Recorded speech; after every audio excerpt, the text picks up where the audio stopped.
हो आ गए आप। नमस्कार, स्वागत है आपका, अभिनंदन। कैसे हैं आप लोग? मैं आपका स्वागत अभिनंदन करती हूँ, आपकी अपनी होस्ट एंड दोस्त डॉक्टर वायरा के, आपके परिवार का एक हिस्सा। हाँ जी, क्या हाल चाल है? भला चंगा, सब बढ़िया, घबराओ मत। इतनी बड़ी विपदा जो देश में आई उससे हम बाहर निकल गए, तो अब ये आपकी लाइफ में आ रही छोटी सी विपदा से आप क्यों परेशान है। आज मैं आपको बताऊंगी कि अगर आपकी दुकान नहीं चलती तो आपको क्या करना चाहिए।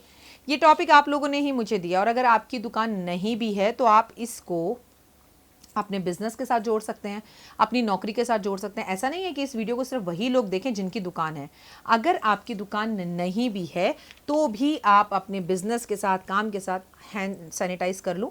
अगर कोरोना चला भी गया तो भी आपको, हमको अपने इन हाथों का, अपने परिवार का ध्यान रखना होगा। और ये हाथ धोने की आदत और हाथ सैनिटाइज करने की आदत अब हमें नहीं छोड़नी होगी, प्रॉमिस। अब हम हमेशा अपना ध्यान रखें ताकि ऐसी गलती दोबारा ना हो। आप किसी भी टर्म्स में इस वीडियो को यूज़ कर सकते हैं। जब ये वीडियो आप तक पहुंचेगी, मुझे नहीं पता कि आपके शहर में लॉकडाउन खुल चुका होगा या नहीं, लेकिन मैं आपको उपाय बताऊंगी जो लॉकडाउन से जुड़े भी होंगे और लॉकडाउन के बिना भी आप उन उपायों को कर सकते हैं और लॉकडाउन के साथ भी कर सकते हैं। अगर आपकी दुकान नहीं चल रही है तो आपको सबसे पहले अपनी दुकान के शटर का रंग देखना चाहिए। कहीं आपकी दुकान के शटर का रंग काला तो नहीं। अगर आप लोहे का काम और मोबाइल का काम करते हैं तो आपकी दुकान की शटर का रंग काला हो सकता है, नहीं तो शटर का रंग सफ़ेद या ग्रे होना चाहिए। अपनी दुकान पर शंख सुबह शाम ज़रूर बजाएं आप, या तो खुद बजाएं या पंडित जी से बजवाएं। और ये देखिए कि दुकान के अंदर साफ सफाई और एक एटमॉस्फेयर का पूरा ध्यान रखिए। दुकान का वास्तु चेक करवाइए। दुकान के अंदर ये बात देखने की कोशिश कीजिए कि मंदिर में रोज़ सुबह शाम पूजा होती है या नहीं। क्या दुकान में कोई रुकी हुई घड़ी तो नहीं। क्या दुकान के अंदर जो वर्कर काम करने आ रहे हैं वो नहा धोकर आते हैं या नहीं। क्या दुकान के अंदर रोज़ सफाई, पोछा, झाड़ू, धूप, अगरबत्ती होती है या नहीं। दुकान खोलते ही वहाँ पर आप भजन कीर्तन, अच्छे मंत्र चलाते हैं या नहीं। अगर कोई भी दुकान आपकी नहीं चल रही है तो आपको उसे खोलते ही विष्णु सहस्त्र नाम का पाठ म्यूजिक सिस्टम पर चलाना चाहिए। क्या दुकान के अंदर कोई ऐसी तस्वीर तो नहीं जहां पिंजरे के अंदर बंद कोई जानवर या कोई तोता या कबूतर लग रहा है, तो उसे हटाइए। अपनी दुकान के बाहर मनी प्लांट के पौधे और तुलसी का पौधा जरूर लगाएं आप। पंडित जी को बुलाकर नियमित रूप से पूजा कराएं। महीने में एक बार सत्यनारायण भगवान की कथा और हवन करवाएं। आप ना भी बैठ सकें उस पूजा में तो पंडित जी करें। गल्ले के अंदर लक्ष्मी गणेश जरूर हो, और वो लक्ष्मी गणेश, अगर पारे के लक्ष्मी गणेश अभिमंत्रित हो तो बहुत बढ़िया। अगर आपको अभिमंत्रित पारे के लक्ष्मी गणेश चाहिए तो इसके लिए आप हमसे संपर्क कर सकते हैं, नहीं तो कम से कम मेरू यंत्र जरूर रखें। अपनी दुकान में हमेशा 10 के नोट की गड्डी गले में जरूर रखें और कुछ पैसे रखें।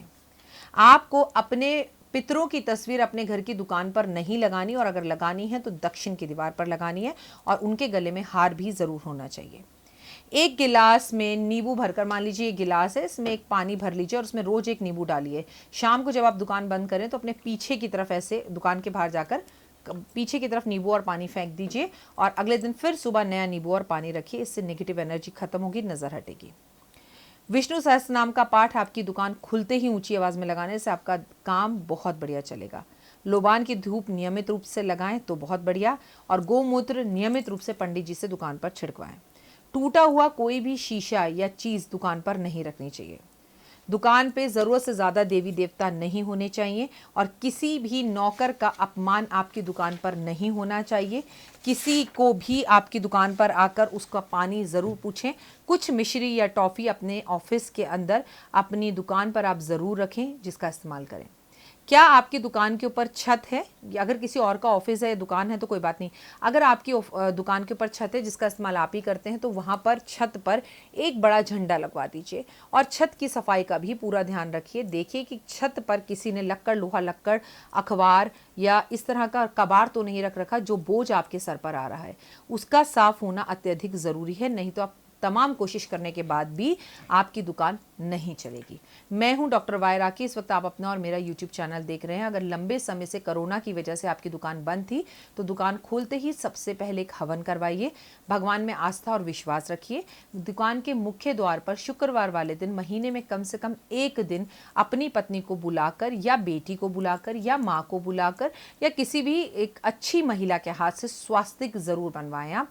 अगर आप ऐसा करते हैं तो निश्चित ही आपकी दुकान अवश्य चलेगी। जब भी महिला आपके यहाँ स्वास्तिक बनाए तो उसे कुछ पैसे ज़रूर दें आप। मैं हूँ डॉक्टर वाई राखी। इस जानकारी को ज़्यादा से ज़्यादा लोगों के साथ शेयर करें। मेरे यूट्यूब चैनल को सब्सक्राइब करें, लाइक करें, शेयर करें अगर आपको मेरी बातें समझ में आती हैं। प्लस आप मुझे ट्विटर, इंस्टाग्राम, टिकटॉक पर भी फॉलो ज़रूर करें। टिकटॉक पर आपको @Dr. वाई राखी ऑफिशियल के नाम से मेरा चैनल मिलेगा, जहां पर मैं आपको महत्वपूर्ण जानकारी 1-1 मिनट की देती हूँ।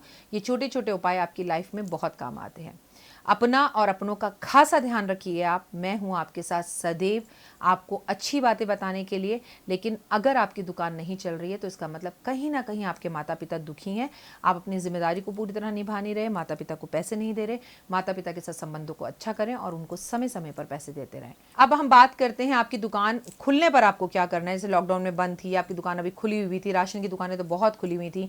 देखिए भाई, तो अब मैं आपको बताती हूँ कि लॉकडाउन हो और आपको ये चिंता हो कि अब दुकान इतने दिन बाद खुलेगी, लोगों के पास पैसे होंगे या नहीं होंगे, पता नहीं मेरे कपड़े की दुकान चलेगी नहीं चलेगी, मोबाइल की दुकान चलेगी नहीं चलेगी, या मेरी टाइलों की दुकान है, तमाम तरह के कपड़ों की दुकान है, कॉस्मेटिक की दुकान है। तो आप घर बैठे क्या कर सकते हैं? आप दुकान पर नहीं जा सकते, ठीक है। आप दुकान के लिए क्या करना है, आप हर रोज घर बैठकर अपने व्यापार को अच्छा करने के लिए इस खाली टाइम पर विष्णु सहस्त्रनाम का पाठ करें या सुने, ठीक है। और संभवतः हो सके अगर आपकी दुकान पर कैमरे हैं और वो कैमरे एक्सेस करते हैं आपके फ़ोन पर, तो आप हर रोज़ अपनी दुकान को दिन में एक बार ज़रूर देखें, ठीक है। अगर आपकी दुकान पर कोई नौकर है जो दुकान पर ही रहता है तो उसके पास भी फ़ोन ज़रूर होगा। उससे कहिए कि दुकान बंद ही हो भले ही, लेकिन दुकान पर नियमित रूप से झाड़ू पोछा करें।